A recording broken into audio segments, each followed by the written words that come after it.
রান্না করার সময় আচমকা অগ্নিকাণ্ডে অগ্নিদগ্ধ হয়ে গুরুতর আহত হলেন এক গৃহবধূ। আহত গৃহবধূর নাম সুপর্ণা সরকার। ঘটনা তেলিয়ামুড়া কালীটিলা এলাকায়। অগ্নিদগ্ধ গৃহবধূর চিকিৎসা চলছে বর্তমানে আগরতলা জিবি হাসপাতালে। এই ঘটনা এলাকায় তীব্র চাঞ্চল্য সৃষ্টি। গৃহবধূর গায়ে আগুন। ঘটনা মঙ্গলবার বিকেলে তেলিয়ামুড়া থানাধীন কালীটিলা বানরচৌমুনি এলাকায়। ঘটনা বিবরণে জানা যায়, তেলিয়ামুড়া থানাধীন কালীটিলা এলাকার এক গৃহবধূ অগ্নিদগ্ধ হয়।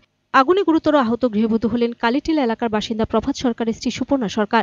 অগ্নিদগ্ধ গৃহবধূর বয়স 25। তেলিয়ামুড়া অগ্নি নির্বাপক দপ্তরের কর্মীরা ঘটনার খবর পেয়ে ঘটনাস্থলে ছুটে গিয়ে অগ্নিদগ্ধ গৃহবধূকে উদ্ধার করে তেলিয়ামুড়া মহকুমা হাসপাতালে নিয়ে যায়। গৃহবধূর অবস্থা গুরুতর হওয়ায় কর্তব্যরত চিকিৎসক উন্নত চিকিৎসার জন্য জিবি হাসপাতালে রেফার করে। বর্তমানে জিবিতে চলছে তার চিকিৎসা। এদিকে প্রাথমিকভাবে হাসপাতাল সূত্রে আগুন লাগার কারণ হিসেবে রান্না করার সময় আগুন লাগে বলে জানা যায়, যদিও পরিবারের সদস্যদের থেকে কারণ জানা সম্ভব হয়নি। যদিও এলাকাবাসী সূত্রে জানা যায়, গৃহবধূর আগুন লাগার কারণ পারিবারিক ঝামেলা হতে পারে। তবে গৃহবধূর গায়ে আগুনের ঘটনা এলাকায় চাঞ্চল্য সৃষ্টি।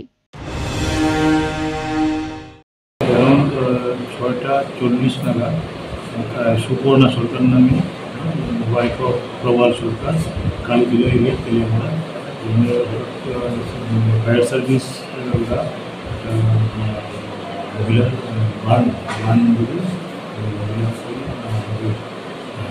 ইমার্জেন্সি ডিপার্টমেন্টের ইমার্জেন্সি ব্লকে নিয়ে আসা হয়।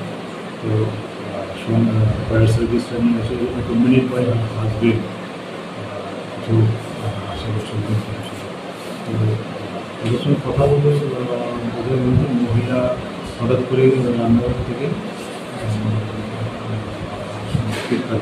বেরিয়ে আসে। Bureau report, search India channel.